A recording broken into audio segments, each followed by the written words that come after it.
TCS కు US సెనేటర్లు లేఖ రాశారు. H1B వీసాలపై లెక్కలకి డెడ్ లైన్ విధించారు. ఇంతకీ లేఖలో సెనేటర్లు ఏమేం అడిగారు, ఎప్పట్లోగా వివరణ ఇవ్వాలన్నారు?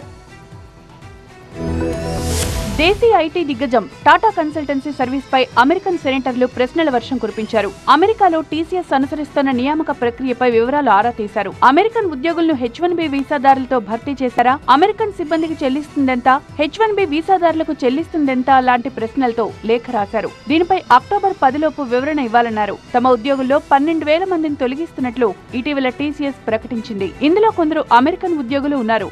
ఒక్క జాన్సన్ విల్లేలోని కార్యాలయంలోనే సుమారు 60 మంది ఉద్యోగులను ఇటీవల టీసీఎస్ తొలగించింది. ఈ నేపథ్యంలో senate judiciary committee chairman TCS సీఈఓకు ఒక లేఖ రాశారు. ఓవైపు అమెరికన్ ఉద్యోగులను లే ఆఫ్ చేస్తూ వేల మంది విదేశీ ఉద్యోగులను నియమించుకునేందుకు H1B వీసాల కోసం పిటిషన్లు ఎందుకు ఫైల్ చేస్తున్నారంటూ ప్రశ్నించారు. టీసీఎస్ నియమించుకోవడానికి నైపుణ్యం కలిగిన అమెరికన్ వర్కర్లు దొరకలేదా, అమెరికన్ వర్కర్లకు చెల్లించే వేతనాన్ని విదేశీ ఉద్యోగులకు చెల్లిస్తున్నారా అంటూ మొత్తం 9 ప్రశ్నలతో లేఖను రాశారు. దీనిపై టీసీఎస్ నుంచి ఇప్పటి వరకు ఎలాంటి అధికారిక ప్రకటన రాలేదు.